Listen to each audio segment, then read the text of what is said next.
Hello. This is my chapter 15 assignment. Uh, basically, talking about the production life cycle and three products that I think would fit in each category. Um, to start off, I want to talk about just like a basic definition of each one, and then I'll list the category or the products that I listed in that category.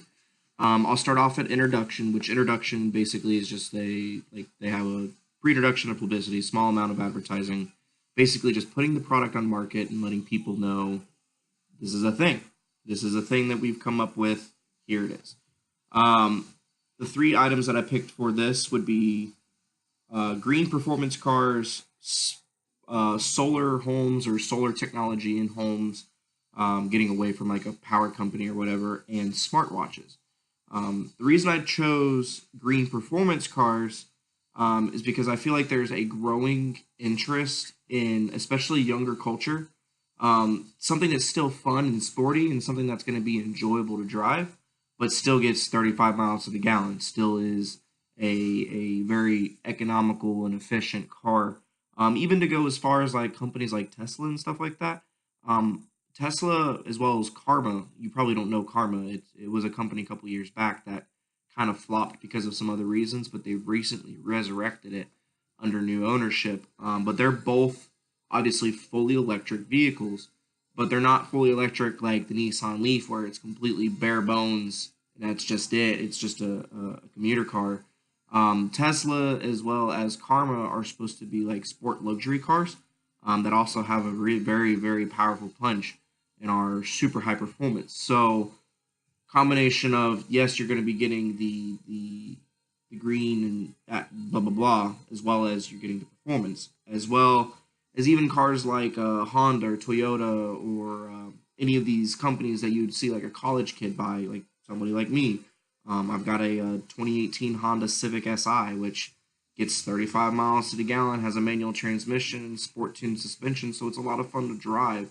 I can take it up to the mountains and have a good day, but I'm also going to be getting 35 miles to the gallon and saving gas.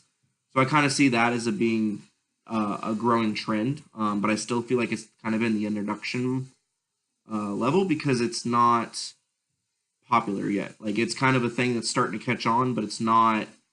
It might be like almost in the transition between introduction and growth, but I don't feel like it's at growth yet.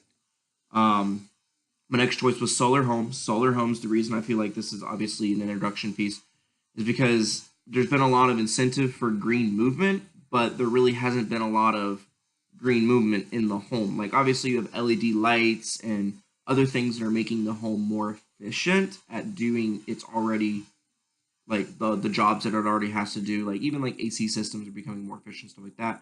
But I don't feel like there's anything that's proactively made the home more efficient versus rather than reactively. Uh, but putting solar panels on your houses, some people do it like they'll do it to like to heat their pool or something like that. Being that I'm originally from Florida, that was really common. But I feel like it's starting to catch on even more, especially in areas that are known for sun. Putting solar panels on your house so you don't have to pay a power bill anymore. And it just makes sense, but I feel like it hasn't caught on yet because the technology is still too expensive for most people. My last choice for introduction is smartwatches. I know smartwatches have been around for a while now. They've been probably around a couple of years, but they're not caught on like I think some of them expected it to. But I think the constant push and the constant interest to have something that's portable on here rather than one of these, you don't even have to pull your phone out of your pocket and reply to a message or a phone call or whatever. I think it's slowly catching on, but it hasn't taken off yet into the growth stage. Next stage would be the growth stage. I feel like this kind of goes back to some of my previous examples, just like the next stage. My three choices for the growth stage are the smart home technologies, K cups or Krueg or however you pronounce it, and laptops and tablets.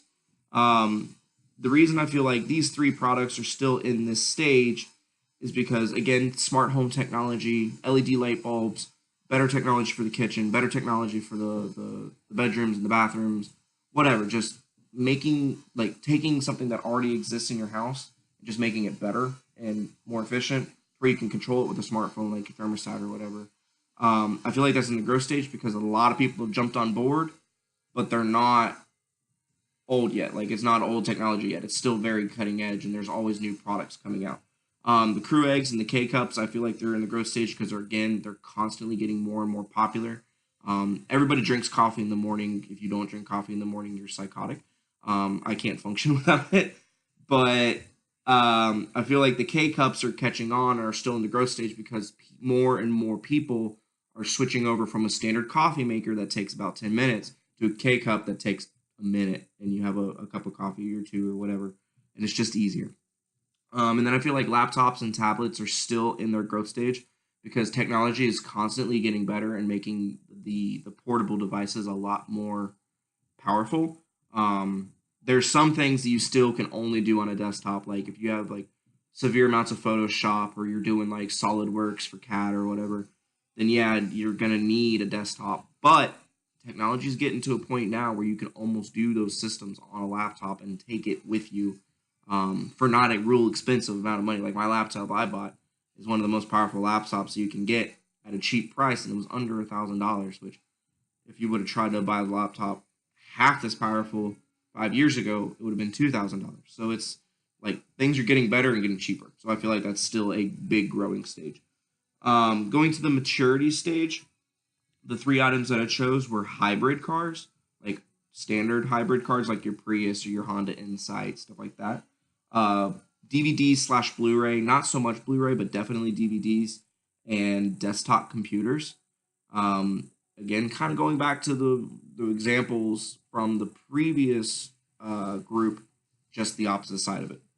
The reason I chose hybrid cars is for the same example that I used for the green performance cars in the intro stage, is hybrid cars are kind of losing their luster.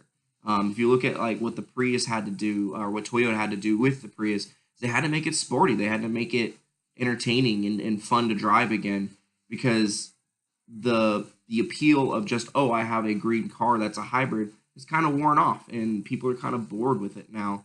And yeah, it's still one of the best selling cars from Toyota, but so is the Camry and the Corolla, and you can get a hybrid version of those, and they're funner to drive, and they're more better looking. Like they're just better cars. So I kind of feel like just the standard hybrid car that you hear of, like the automatic mental picture, is kind of wearing off. That's why I put it in the maturity stage. I also chose DVDs and kind of Blu-ray because as systems like Netflix, Hulu, Amazon Video, where you can both get TV streaming as well as like movies and stuff like that, right at your fingertips on a laptop or a computer or whatever, on your smart TVs or whatever. DVD players, DVDs, Blu-rays even are starting to die off. They're just old technology, and as technology continues to advance, the old stuff gets pushed away. And I feel like DVDs, though they're still popular, they're dying. So, maturity stage. And then finally, desktop computers, again for the same reason. As technology advances and things get better with laptops and portable devices, tablets, cell phones, whatever, the desktop computer is slowly becoming a novelty rather than a necessity. Um, Still, if you want like a hardcore gaming computer, or if you're doing like super advanced SolidWorks, Photoshop, whatever, desktop is still your better option. But run of the mill stuff, if you're trying to do your basic internet, this program or this assignment, whatever, you don't need a desktop anymore. You can do it from a laptop and it works just as fine. And then finally, the decline stage. These are the things that I feel like just are completely dying out. Like they're done, and they either need some type of like CPR resurrection in order to become popular again, or they're old technology and they're not going to exist anymore.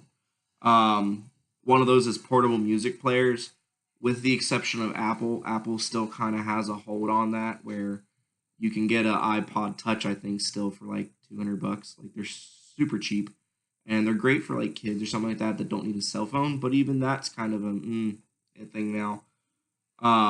But definitely portable music players in general, just like a standard MP3 player, is a dead technology. It's not anything important now. Also on that would be diesel cars. After the whole Dieselgate situation with Volkswagen, I feel like it gave the world, like the global economy, a bad taste of diesel technology, which really kind of is sad because diesel, as far as fossil fuel burning vehicles, diesel is actually the cleanest. They've figured out technologies to make it one of the cleanest burners, I guess you could say, of the automotive industry.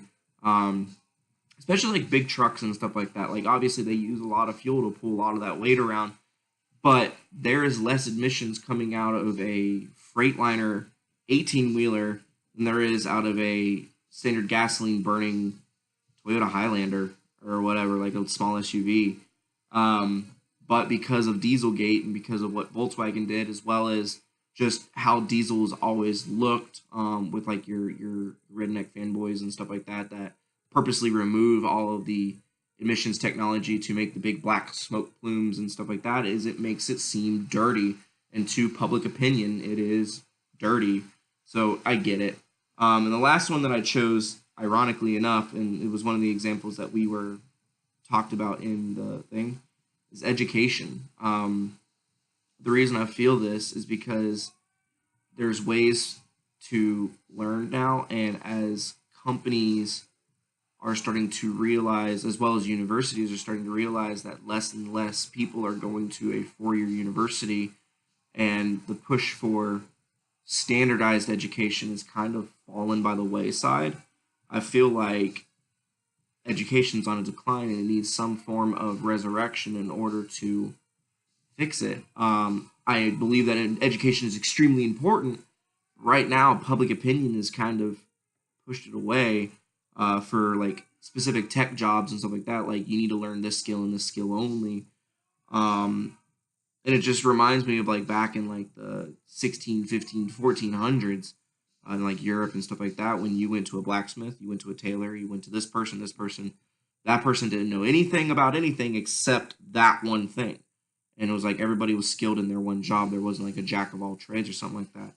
And I feel like education kind of needs a fix in order to be better. So, um, those are my choices. I'm sure I'm going to have disagreements and different opinions, and I really am excited to hear those. Like, I want to actually talk about that kind of stuff. So, with that being said, I'll see you in class tonight. Have a great one.